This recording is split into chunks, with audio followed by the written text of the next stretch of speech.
This is VSiN, the Sports Betting Network. This is Money Moves on VSiN, the Sports Betting Network.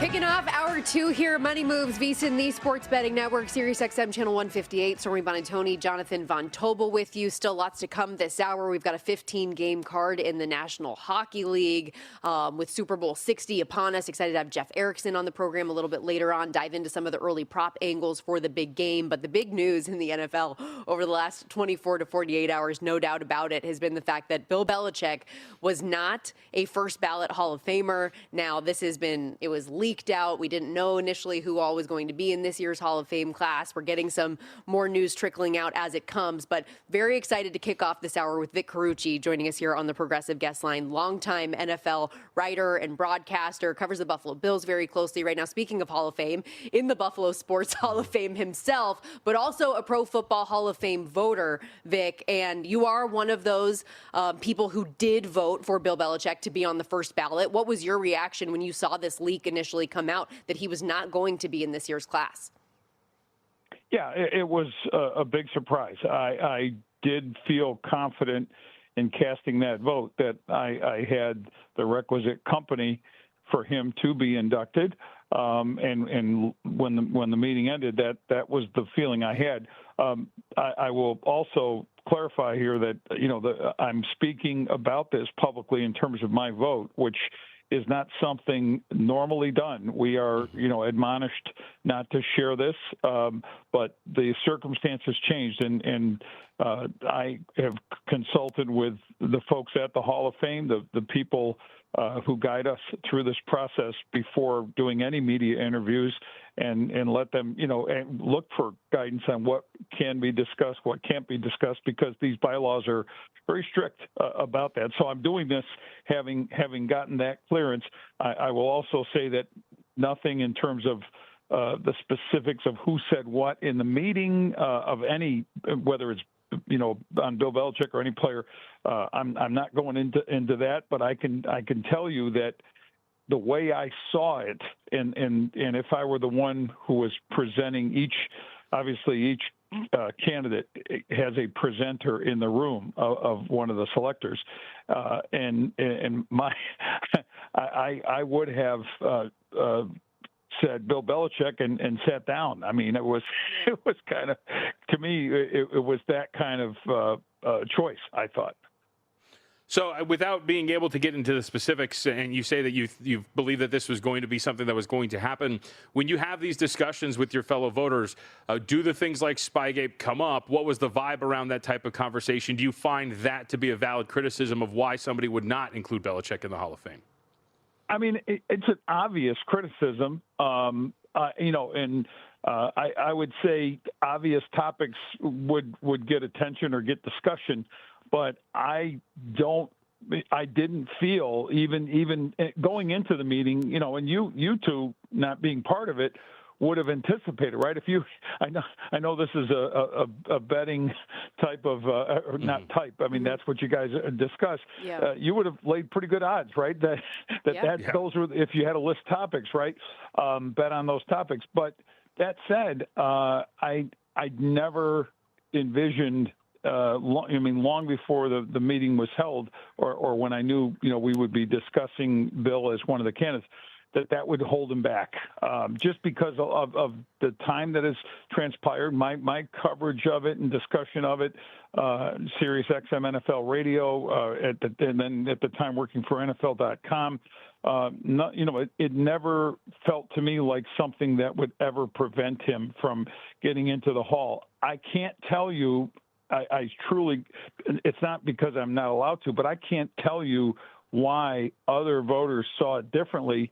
But I will say, and this happens every year, we don't have, total agreement. That's the point of having, if you have 50 people in the room, I mean, try to get 3 to 5 people to agree on, what to order for appetizers at dinner or lunch. I mean, that's, now that's 50 dealing with, these are heavy topics, I think. And the fact that some would disagree, that doesn't surprise me. I just thought, my mindset was this guy carried enough weight as, in my view, the greatest coach of all time, the best at what he did, that constitutes induction. And we did at least see another voter, Vahe Gregorian of the Kansas City Star, at least explain his side of it as one of the people that did not vote for Bill Belichick, that he felt the three senior candidates is kind of their last chance to get in, and that's why he omitted him from his ballot specifically. But something that you brought up in how you typically aren't in a position where you can talk about your vote and who you voted for and the rationale of what went on in the room. Do we think that there should be more transparency moving forward? Like, is this only being brought up because of Bill Belichick, or do you think something moving forward that could be worthwhile for the Hall is having like identification for who voted for who each year? That's an interesting question. I don't know. I guess the first thing I would wonder about, and I'm in no position from a policy standpoint to address it. That's not what we as selectors do. We are asked for our opinions. There is like a postmortem. We haven't had that yet. There will be every year. I know this one will probably will get more attention in the aftermath of this controversy, but every year under Jim Porter's leadership, the president of the Hall of Fame, they gather as many of the selectors as can be available, on a given date to discuss the process and get ideas. Is there a better way to do it? To your point of transparency, I mean, I don't know that on the priority list I have, I would still make it more of a discussion about how how the voting process goes and how you get to a point where, like you said, three seniors and a contributor who was Robert Kraft and a coach who was Bill Belichick in this particular case. Again, it's changed over the years, and I've been a part of this panel long enough, well more than a decade of voting that I've seen these changes, and there is not always unanimous agreement on how it's done, but you do follow. Once you're told this is how we do it, you do it. If you want to be part of this, that's how you do it. To your point of transparency, I don't know that has to be a priority. Why? What difference would it make other than it would? In fact, if you had it, I guess it would be two things.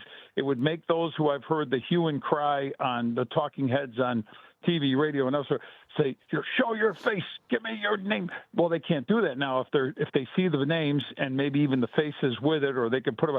And what's the purpose? To castigate someone whose vote you disagree with, right? Is that it? Because what's the end game?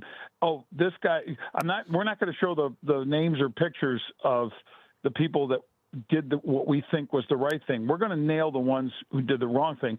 And if that is the purpose served by transparency, then, is that really a great thing? I don't personally care. Put it out there. I mean, I'm following the rules by not going around every, media center or talk show. Not that don't normally get any calls in the aftermath or put on social media, here's who I voted for.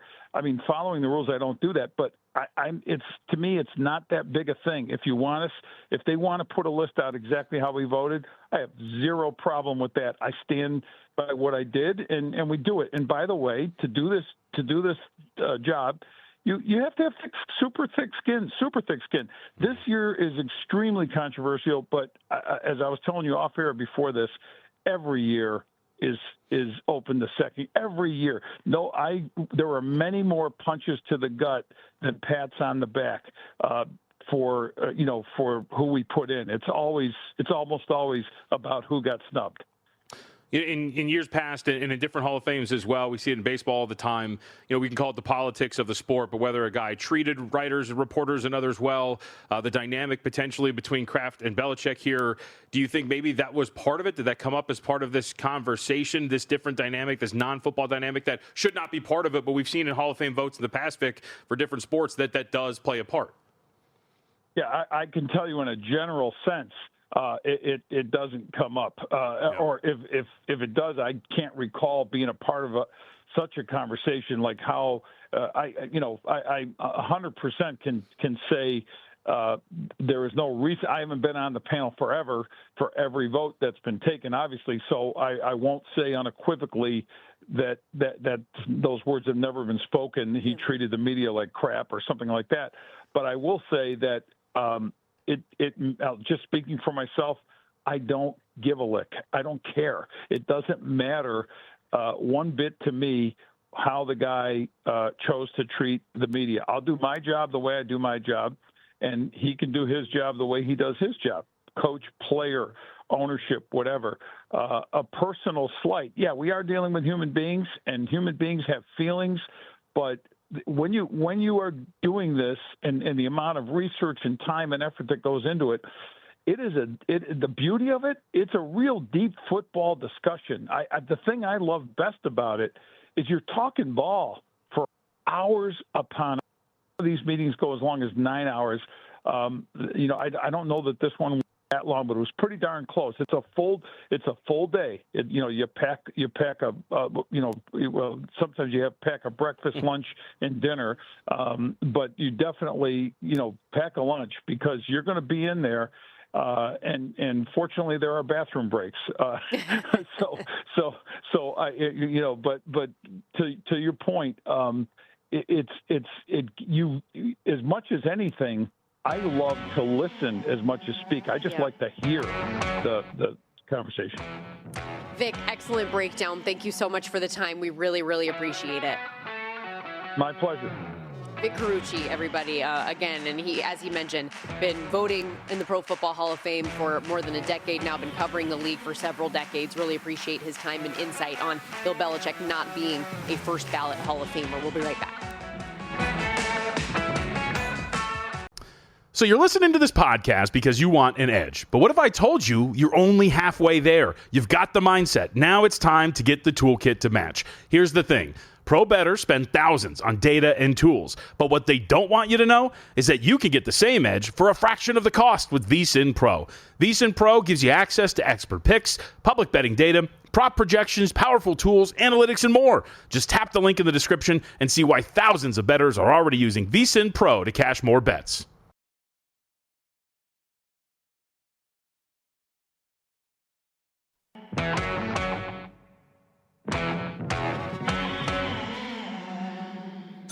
You're watching Money Moves here on VSiN, the Sports Betting Network.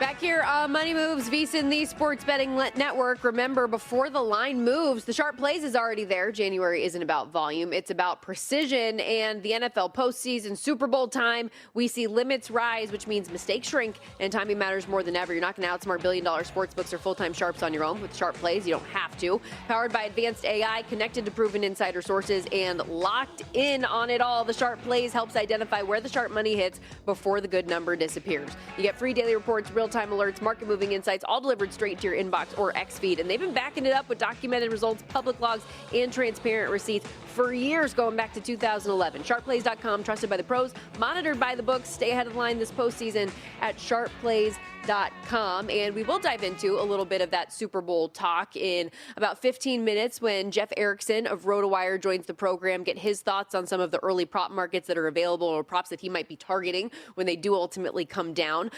Following up on a great conversation we had last segment with Vic Carucci, who is a Pro Football Hall of Fame voter, on the full breakdown from his perspective of Bill Belichick not being on the first ballot. I did want to make sure that we noted as well that there was a statement that was issued from the Hall of Fame yesterday themselves saying that they were going to review this action and take action against voters if any bylaws were ultimately violated, meaning if there were voters who had personal feelings, like you mentioned about Bill Belichick, or how he dealt with the media and media members, if there was a bad blood or vendetta type of a thing. Yeah.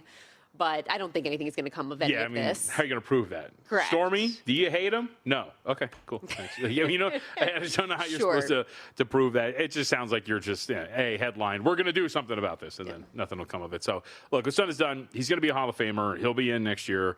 I'm quite certain after all of this that will be the case. But I'm I would the thing that the takeaway from Vic is talking a little bit more about the transparency and getting these votes out there. I would say that if you voted for it, you meant it. So to use the term, say it with your chest. I mean, just make the votes known. And I understand the trepidation, and like he said, like, hey, we're going to bring these people out, we're going to shame them, essentially, whatever it is. But at the end of the day, if you're making a vote, you should make it public and have a reason why. As to that is the case. So we'll see if anything comes of it from that standpoint. It probably won't. You'll get the few voters that decide to reveal what they voted for or whatnot. But at the end of the day, I think transparency probably should just be there even before this, but we'll see. And that's why I'll say maybe in this instance, it does feel like we've got the pitchforks out and we want to know who it was. But I think big picture transparency is just better. Just to your point, if you have your name on something, you are one of a very select few people that gets the honor of voting on this each and every year. Let's just know what those counts are and who ultimately was making those picks. I think that that's a worthwhile and, quite frankly, reasonable expectation. When I'll say this, I mean, in this instance, because it's just you should vote for the guy we wanted in, I don't think that works. Having said that, bullying does work to an extent at times because you will get you'll get the off ballot or whatever it is, whether it comes to awards, things like that, from people that clearly do have personal vendettas or whatever it is, or frankly maybe are just inept at what they do. There was one year, and I can't remember who it was over at ESPN, but there was a year there where Anthony Davis was very clearly a Defensive Player of the Year candidate, and somebody didn't even include him on the all defensive team top 5, and he finished at ended up 2 or something like that. But that person kind of got raked over the coals, and they eventually said, "I'm sorry, I just forgot." But being held accountable to a certain extent, I think, does matter. In this instance, I think if you can, and I'm sorry, you had the name; it's a very confusing name. The voter in Kansas for the Kansas City Star that revealed, Gregorian. That's, I think, sound logic. And who knows? Maybe all 11. I don't think we have the official number yet, but all 11 plus. What? Even if not, it's a great cover now. Yeah, right. But yeah, exactly. That's a good point. It's like, what? No. That's exactly why. That's what I did. Obviously, I doubt all 11 or more had the same logic. But if that's part of it, at the very least, there is a reasoning to it, as opposed to, hey, I just didn't like him. Or as I was talking about yesterday, again, not making the case for myself, but just saying, looking at his resume, these are the reasons why. I was going to say Watergate, Spygate, Deflategate, how he handled his roster with certain personnel, Aaron Hernandez, those things. Yeah. If it's a reason like that, then all of those, I think, do make some sense. Okay, let's get to a little NHL here. We do have a 15-game slate in the National Hockey League, the final 15-game slate before the Olympic break comes. We're still a few days away from that, but a great card. Only one game tomorrow. So you go from Why do they keep doing 30 teams in action today, one game tomorrow. I thought this was interesting, though, especially coming off of yesterday, where when we were previewing some of the games and talking about, a couple days ago, we were previewing some of the games, we were talking about Buffalo Sabres. Yeah. And how that was I wanted to stay away from that game against Toronto because Buffalo, for whatever reason, feels like a buzzsaw I don't want to get in the way of. Best team since December 1st, so essentially the last 2 months. The Buffalo Sabres are the best team in the National Hockey League in that time. 7.59 win percentage. Crazy. It is. Well, and like when we brought it up, it's a good thing I didn't play it because that was one of the things that I was going to throw out there. It's like, maybe I should. No, they ended up beating the Maple Leafs 7-4 and it kind of put it on them here. So I guess the question becomes, when will there be a price point to play against them? I mean, they're laying $1.25, $1.30 today against LA. Totals 6 pretty much across the board. Some 5.5s over minus 130. But is this a point? Are we getting a little too high? I don't think so. Yeah. And I just don't like the matchup, particularly with the Kings, especially with Buffalo at home. However, I was just going through their recent results, and they've been an over team because of how many goals they've been able to score. They can let a good bit in depending on which netminder is in on a given night. But team total overs for them have been extremely profitable during this stretch. More often than not, when they win a game, they're scoring 3+ goals. So instead of laying a minus 125, if you like Buffalo on the money line, I just think an alternate way to bet them is looking at the over 3.5 goals that you're more often than not, like a night like tonight, you're getting plus 120 on that prop. So there are just some other angles, I think, that you can try to get creative and try to buy in on what has been a really nice stretch for them, and just something that I'm not fading them until they lose 3 in a row, basically. Yeah. I mean, so this is where my lack of knowledge with following the betting market in hockey kind of gets me, because I don't know where Buffalo has been consistently priced. Yeah, I could look at an NBA market and tell you, like, that's kind of off for that team because I've been following it every single day. But curious to see if it gets to a point where, Buffalo, clearly their rating has been kind of changed to a point where it's worth going against. But I will follow you here in that No, I will not. One bet that I do have tonight, I'm going to go back to the well with the Islanders against the Rangers, is that second half of the back-to-back home and home. We played New York yesterday, and it came through 5-2 win for them. They outshot the Rangers 36 to 16. Andre Palat was awesome in his debut. He scored on his first shot as a Ranger, also had an assist last night. And another part of the angle on this one, it's a cheap price on the Islanders, albeit on the road. I bet minus 135, or excuse me, I think I got even better than that when I actually placed it. Minus 127, I think. But David Rittich was in net last night. Now you have the odds-on Vezina Trophy favorite Ilya Sorokin back in net.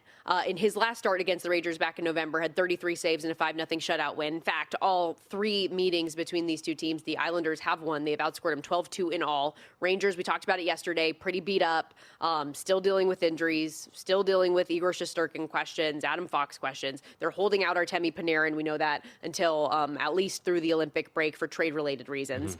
They also have not won a game on the second half of back-to-back all season.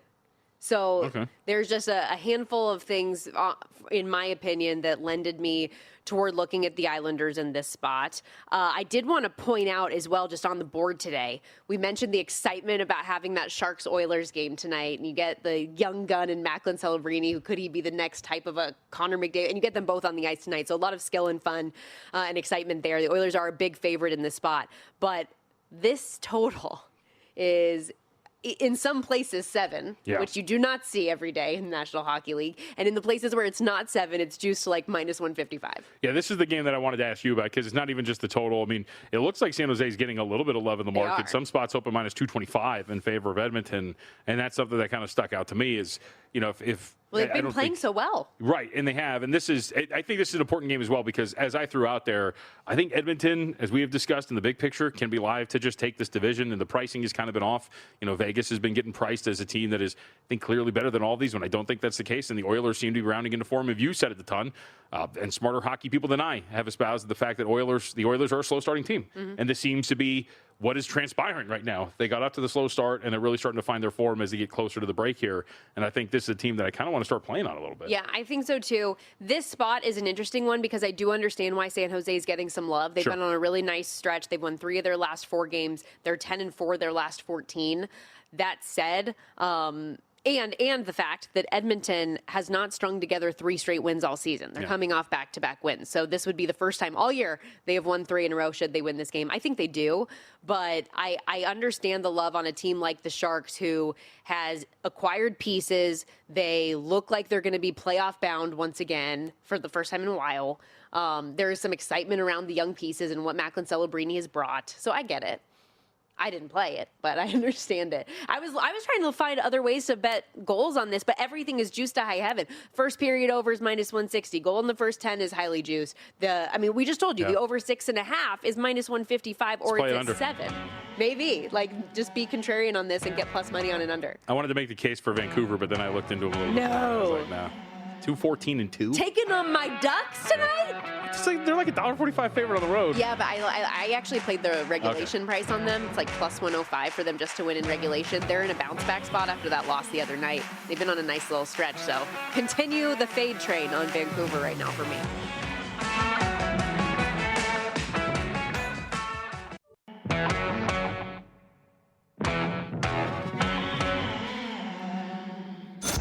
Watching Money Moves here on VSiN, the Sports Betting Network. You're getting ready for your Super Bowl party. We know that you need grub and football. Meets flavor with VSiN and Omaha Steaks, the official sponsor of tailgating. Right now, did you know when you spend only $129 at Omaha Steaks, you can score 2 pounds of free fully cooked chicken wings plus 50% off site-wide. omahasteaks.com/VSiN. Don't wait. So easy to spend $129, especially with the Super Bowl upon us and all of the great action spreads. You got to get set. Get 2 pounds of free wings and save 50% off site-wide on steaks and more. omahasteaks.com/VSiN. That's omahasteaks.com/VSiN. sweatstakes.com/VSIN. Minimum purchase required. See site for details. And you'll have all that cash as well when you're cashing Super Bowl prop tickets. As Super Bowl 60 is upon us with the Seahawks and Patriots coming up in just under 2 weeks. Stormy Buonantony, Jonathan Von Tobel. Why are you laughing? So I'm laughing because you asked me to do something for you when I went to San Francisco, so I went to my reminders to put that in there so I won't forget. Oh, that's very thoughtful. To get you the magnet that you desire when I go out to San Francisco. But Big magnet gal. In my reminders, I'm looking at these things, and I don't know why I have them. I just have for Wednesday, February 4th, revisit the MVP tweet. I don't know what that means. I'm assuming I want to dunk on somebody for something, but I can't remember what it is. And then for Wednesday, April 15th, I have bet against the Tampa Bay Rays coming up on 2026. I don't know what that is either, but there's got to be something there. So, all right, what a time to be alive. Yeah. So we're already getting ahead of baseball season, I see. There's some sort of trend with the Rays on the 15th that I got to find now. I remember putting this in. I don't remember what it's for. All right. On that note, I wonder if our guest has any calendar reminders that he can check out. Jeff Erickson joining us here on the Progressive Guest Line, doing great work over at Rotowire, also host of Fantasy Sports Today on Sirius XM Satellite Radio, Channel 87. Jeff, anything new in your calendar reminders or alarms you got going right now? I've been setting all sorts of reminders for my various drafts. It's time to set your draft season right now for us there. I'm a commissioner of a couple of leagues. I play in about 15 to 20 leagues. So trying to sort it all out, make sure there are no conflicts. That's actually a lot of work in some ways there. You know, some of them are slow drafts I can do online, but you know, I have to be at certain places. I've got a draft on Saturday. I'm excited about that, but you know, it's just, there's always stuff going on. So yeah, that's one of those things. And you know, I definitely set a reminder for that. See, I like that that's a reminder, though, that he made it very clear. He knows what it's for. He knows when he's going and why he's going. You're like, revisit MVP tweet. I mean. For what sport? I know it's NFL. Who posted it? You know, I know that there was probably a few beers involved in that as well. So let's just I'm going to guess your Rays won, JVT. I think it's because the Rays start the season on the road. Because they're finishing up building up the trop, so maybe it'll be the end of a long road trip, maybe because they have like a 2-week road trip to begin the season. So maybe it's like kind of bet against them at the end of that trip. Jeff, you give me too much credit. I have a vague idea of what it is. It has something stupid to do with like presidential terms or something like that. It's like Rays on an odd day when like a Republican's in office. Like it's really something stupid. I just can't remember what it is. And I will find the trend. Maybe now Jeff gave you something though that you can research. Now I will. That'll get us started. That's a smarter reminder to set. All right, let's talk about the Super Bowl. Let's talk about the Seahawks here. So just the side in general. Let's check it out. And by the way, shout out to Danny Smythe, one of our producers who texted me. This is the trend. The Rays have not won on April 15th since 2011, and that is why I have that in my reminders. You should write that as part of your freaking note. Everybody write that down. Jeff, Super Bowl, who you like? I like the Seahawks. I kind of came into the weekend like I want to be on the NFC side, no matter who comes through on each game for the conference championship weekend. I personally set my line at 5, and it opened at 3.5. I wish I would have jumped in there. Had a place where I could jump in on that there. I want to dabble with some alt lines next week a little bit there. I did that already with the total. I really like the under on this one. I like that it's gone up to 46. I think we had it at 45.5 for a long time. Now we're seeing 46, even 46.5 in some places. I was dabbling around on DraftKings, looking for some alt lines there to try to get some value there too. So why is that? I guess can you give us a little bit more rationale for why you're so high on the under? I think that I think that the Pats are going to continue to struggle offensively in the playoffs. It's not just a function of playing Houston. I think that they have some real protection issues. Drake May sacked 15 times so far in the playoffs. I think that continues. Unlike, like, say, for instance, Houston, where you have those 2 elite pass rushers, Seattle comes at you in waves. It's not just one guy you can kind of key on there. And even though I have a couple individual sack props I'm going to dig into a little bit, I think they can do it with like 7 or 8 different people. And I think that's going to play a big part in that there. I think that Seattle will keep it close. They usually don't play. I mean, they won't. I don't think this is going to be a shootout type of game for Seattle. I know they came out, firing against the Rams. They came out firing against the Niners. I think that some of it is based on their opponent too. I think the Pats defense is a better defense than both the teams they've faced so far. So that's why I think the total will stay a little under. All right, what about Drake May himself? We were talking about this, the simulated practice injury report today. Limited, shoulder's been bothering him. Do you think that plays into his performance, or how are you going to play some props around him so far? The one I really like so far is going under on the longest completion. I dabbled a little bit in that before with him. The Seahawks have not allowed the number is 33.5, by the way. They've only allowed a receiver to get more than that on like 3 different occasions in the last 10 games. 2 of those were against the Rams. And the only other guy that's had a reception longer than 33.5 yards in the last 10 games is Amari DeMarcado. And that 44-22 game that was out of control, and that was in the second half of the game, really didn't matter at that point in time in the game. Point is, I don't think they're going to hit for too many big plays. Seattle is the very best at preventing explosive plays, especially in the passing game. So I've been kind of dabbling in that, and that's one thing I really like. You mentioned the sack numbers for Drake May, sacked 15 times in these 3 playoff games so far. And what are some of the angles that you're trying to attack the market from that standpoint? Sure. The first one is total sacks in the game itself. It's at 4.5. I think Seattle's going to account for most of that there. I don't know if they get to Darnold all that often, maybe once or twice, but 3, 4, 5 sacks sound pretty attainable for the Seahawks, especially with the way the left side of the Pats offensive line has really been struggling. Jared Moore at left guard, Will Campbell at left tackle. I'd like that, and a couple of individual players lining up against them that I think I really like. DeMarcus Lawrence and Leonard Williams in particular. Even a half sack gets you over at DraftKings. They set the line at a quarter a sack for each of them. Plus 108 for Lawrence, plus 131 for Leonard Williams. I know it's kind of tough to try to pinpoint any one particular sacker for the Seahawks because I think their leading guy is at 7, but they just have a multiplicity of options there to attack you with it. What are some of the names? Actually, before we get to some of the names, I wanted to ask you just generally, defensive props outside of sacks. What's your philosophy? What do you look at? Are you game scripting? How are you actually coming to the conclusion that maybe you're looking at some guys to go over, whether it is sacks or whether it is tackles? This is where you're giving me too much credit, JVT. I don't have a model. Okay. It's the Super Bowl. I'm trying to find more angles, and maybe it's just the fact that we have more time and only one game to dig in on there. I don't often play defensive props, and maybe I should. But I also think we get more options available to us too that we don't often get. But one of the reasons I just want to get in on the sack side of things here, maybe that makes it's a little bit dangerous for me. A little bit of knowledge is dangerous, perhaps, but I just feel like this is an angle that the pressure is going to be on Drake May quite a bit. I think this, and especially if they're playing from behind, like I anticipate, I do try to map out the game a little bit, try to guess how is it going to flow? What sort of game is this going to be? And I think this is one where Seattle's going to be playing with the lead most of the time. I think May's going to have to throw a little bit more often. I also like, for instance, the Drake May passing attempts. My buddy Nick Whalen's been all over that this week. I think you can get that at over 30.5. So I think that there's just going to be a lot of down and distance situations where May's going to have to throw. And I think that is going to dictate that a lot more pressures, which leads to more sacks.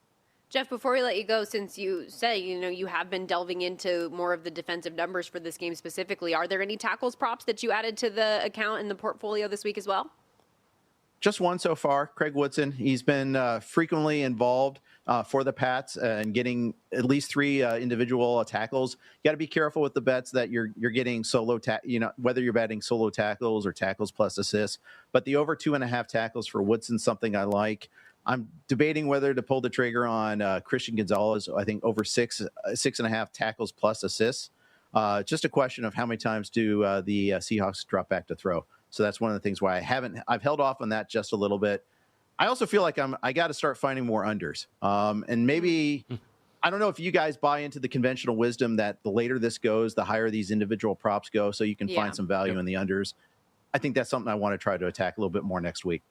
Yeah, and I think that she was all over it earlier this week. Yep. That's one of those things that as we get closer to kickoff, that all of these things are just going to get bet up and up and up. So if you want an under, you might as well wait a little while. Jeff, awesome stuff as always. We appreciate you, and we look forward to getting more of those bets coming up next week when we have you.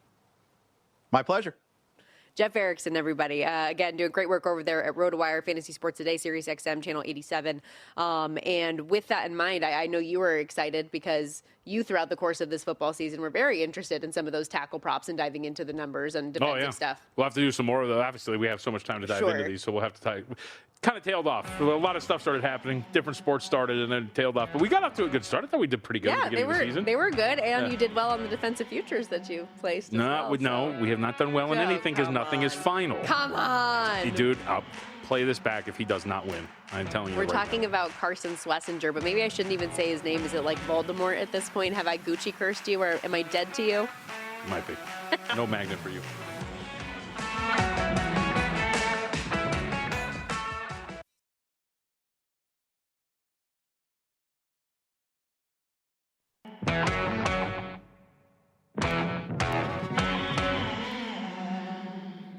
You're watching Money Moves here on VSiN, the Sports Betting Network.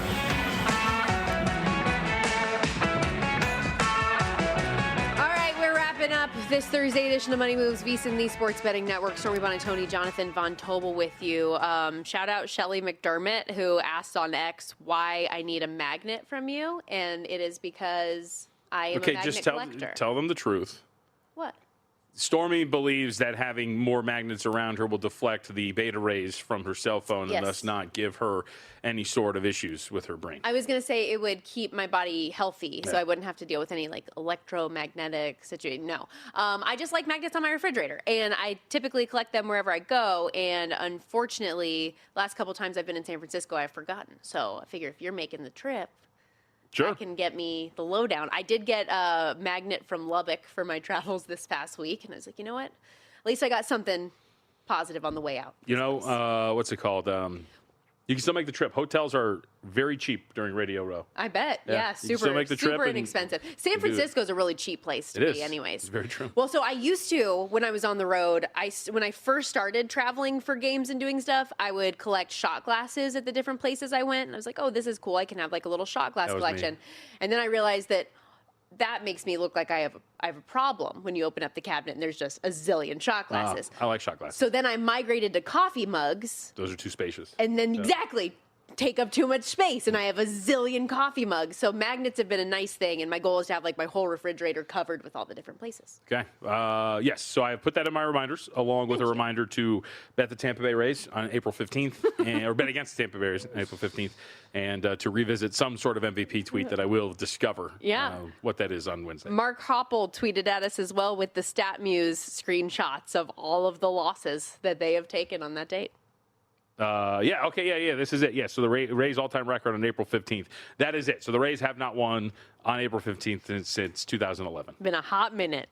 That's such a weird. Already getting ahead of Major League Baseball, which is a good reminder coming up in just a couple weeks now. We can smoke to some of these games. Adam Burke and Jensen Lewis have been hard at work getting our MLB betting guide out there. And we talk so much about the benefits of being a VSiN Pro subscriber. We do have a Super Bowl special going on right now where you save $60 when you're a full-time subscriber with us. But that includes, in addition to everything on the website, all of our guides. Yeah. And so our Super Bowl betting guide, as that comes out with all of the different prop angles and best bets from all of our hosts and guests, the March Madness guide, and, of course, the MLB betting guide as that's coming up. Let's face it. I mean, we're reacting now. The Super Bowl is here. We're in the midst of college basketball, and March Madness is right around the corner. Now is actually the time where we should really be getting into baseball. Sure. This is in the sphere. So before pitchers and catchers report, getting ahead of the market. I mean, obviously, a lot of the sharper bettors who are really into baseball have already kind of shaped these, but now would be the time. You've been diving deep into Trey Mancini numbers. Yes, there was I may or may not have bought that book that Adam did send me the other day. So there are some Trey Mancini facts that are out there. Lord. But I mean, I don't have the bandwidth right now. I have a few things going on. All right, especially this week. Let's get into the best bets, and we'll hit the recap before we go to where we are adding to the portfolio today. I went 4-2 yesterday. The Avs could not get it done again. They continue this slump stretch, but I said to you off air earlier, better now to get this out of your system before the Olympic break. Come back and kind of reset for the back end of the season. So Senators get it done in a big way. We do cash the over 6.5 in that game, though, thankfully. Blue Jackets money line got a little bit more dicey than we would have liked with this tight at 3 late, but they do come out on top against the Flyers, and they were the right side the whole way. So glad we didn't get got on that one. Rangers Islanders, we cashed the Islanders money line, and we are going back to the well once again today, but the under was kind of shot early in that one, unfortunately. Yep. And how about the Hornets? They cash as a favorite, no problem. They were up big early and often against the Grizzlies, so that one comes home for us as well. Yep, good job last night, and looking forward to. You went perfect, 2-0. Yeah, only 2 though. So, but looking forward to kind of adding more hockey to the portfolio. As you see it right there, Cavaliers -2.5. You mentioned it early going. I was getting a little irritated because, like, come on, dude. A lot of free runs to the basket in transition, a lot of shots at the rim that were going down. It looked like an injury scare for Luka. He fell off. Mm-hmm. It's a raised court. He fell off and twisted his ankle. Yeah. But Cavaliers ultimately pull away in the third quarter and get this done against the Lakers, the fake good team. And then you mentioned the Blue Jackets. I bet this early. I was thinking, I was like, all right, cool, let's see it. I don't have a read for the market because it closed much cheaper, but they still got there. And like you said, felt that was probably the side the whole way. If we had lost that, it would have felt pretty bitter about it. I was so annoyed texting you because they had so many chances to extend the lead and just weren't doing it. And then Konechny kept scoring. It's just like, what's happening right now? But ended up getting away from it. Well, you mentioned with Luka going down, though, I initially, when I saw that play, I just thought that he fell into the, in the NBA, they have the chairs so close to the court. I just thought he fell into them. And then they showed the replay and you see it with the dip off. And like, why is it like that? And they showed all the people sitting courtside and you realize that they put their feet up like on the court. Yeah. It's a weird visual. I think it's the only raised court in the association, if I remember correctly. Why are we doing that? Who knows? I even think that's weird. I know in the NCAA tournament they have the raised floor and everything, but even that just feels so dangerous. But that at least makes sense. You're playing in football arenas. You're doing different things. You're doing different types. All these basketball schools are playing in different types of venues, so you got to kind of make it up. And even then, you have a little bit more room by the sideline than just Still feels seem dangerous. pretty slight. No, you're right. Absolutely. We saw it. I believe Kevin Ware, when he injured his leg that year for Louisville, that was because of a raised court. I could be wrong. I thought that was a stanchion. Okay. Or maybe I'm crazy. You might be thinking of Paul George. Paul George was a stanchion. There were a few stanchion injuries, though, and like a not too far spread apart, if I remember. Either I could way, be wrong. Player safety. We love that. How about going into tonight? I know you have a pretty stacked card in the NBA, so what did you add? All right, so we got a few here that we are going to talk about, and let's get them in. Wizards +2.5 against the Milwaukee Bucks.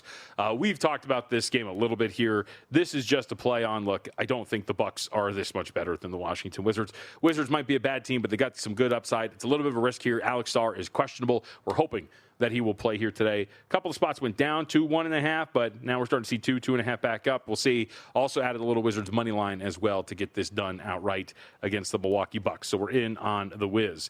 Market moving against me here. We'll see Houston and Atlanta. Onyeka Okongwu not going to play. I showed you the picture of his grill as he took a shot to the face yesterday. Not particularly great. Get the new tooth knocked out. So market moved against me here. Hawks +3.5. Taking on the Houston Rockets on the second leg of a back-to-back. But trust the Hawks at home. Also went under 225 here in this game. This has moved in my favor. We're down to 222.5. Played against our Hornets. Dallas +4.5 got the best of the market here. It's down to 3. We were on with the Harvard Handicappers earlier today with Zach Cohen talking about all of these. So we're buying in on the Dallas Mavericks today. And last, certainly not least, here in this spot, I forgot it. Oh, yeah. Anthony Edwards, over 2.5 three-pointers made. This was at -143 earlier this morning. I have to see the juice. I haven't checked it. Last look, it was up to like -155. We haven't talked a ton about this game. Timberwolves get the Thunder tonight, Stormy. Really interesting matchup. 6.5 the number across the board. Total 228.5. But I think that this is one with Isaiah Hartenstein finally back today. This is going to be a matchup where you have your two bigs. You're going to be cutting off the rim. Anthony Edwards taking on a weakened backcourt, I think, is going to be more than willing to put up some shots from beyond the arc. He's been a very good three-point shooter at that. So if you get fewer shots at the rim, which opponents tend to take fewer shots with a guy like Hartenstein back on the floor, I think that just lends itself to a guy like Edwards putting up some shots from the perimeter. And I think it's a fair ask at $1.40 to ask him to hit 3 or more. So those are the NBA plays. And did add a future. Okay. Los Angeles Lakers to participate in the Western Conference play-in at 2-1. I do just want to tell you something that might be concerning for your Rays play. Mark Hoppel also adding in that they play at the White Sox on that day. So who cares? The power and the magic of April 15th. The magic of April 15th. Got to do it. As for me, I mentioned it earlier. I'm going back to the well with the Islanders today. There is still a -127 out there. They really took it to the Rangers yesterday. 5-2. Outshot them 36-16. That was David Rittich in net for the Islanders. Tonight it's Ilya Sorokin. And with all of this, the injuries and issues, this Rangers team is reeling. Second half of a back-to-back against a team that just waxed them. I think that the Islanders are going to do it again, and it feels like a relatively cheap price in my mind. And I gave you this stat earlier, but I think it warrants repeating. The Rangers have not won a game on the second half of a back-to-back all year, so hopefully that trend continues for us. And while I did not want to lay a hefty price with the Anaheim Ducks, I did take them regulation plus 105 today. Just continuing to fade the worst team in the National Hockey League right now in the Vancouver Canucks. I think that I will have more plays that I can react to tomorrow, but the card was just so big. There are so many options to get into. So those are the ones that I felt the most strongly about going into today. All right. Can't wait to see it. I've been watching more hockey. I'm very excited about this. This has been a good season. 2 games I'm really excited about watching tonight that I don't have a bet in yet, but I might before we get to puck drop. We mentioned it already with the Oilers and Sharks going head-to-head. I think that'll be a great game. And then Dallas and Vegas tonight as well. Should be really fun. I would assume there's going to be some in-game opportunities there in Edmonton and San Jose. I mean, seems like a pretty volatile game. If you're talking about 6.5 or 7 with the total. Yeah, again, the juice to minus 155 on the over 6.5 for those, but there are 7s out there as well. It's going to be a high-scoring game. The over 1.5, I told you, minus 165, the price on that. So expect goals. How many? I don't know. You even said, hey, just take a shot on the under. Why not? Get plus money if you can. There's going to be so many goals. Do you really want to put yourself through that, though? I don't want to. Yeah. I have no interest in that as well. I just hope that Connor McDavid keeps scoring. We got 33 of our 40 goals so far for that preseason future. So keep it rolling. How's Austin Matthews doing? Our boy. He's actually not good enough for you. You win the heart? But he's played well. Sorry, buddy. That's a wrap for us today. I'm sure we'll have plenty more hockey on Follow the Money next. Mitch and Pauly coming up for the next couple hours. Have a great day. Good luck with the bets. We'll see you tomorrow. Same time, same place.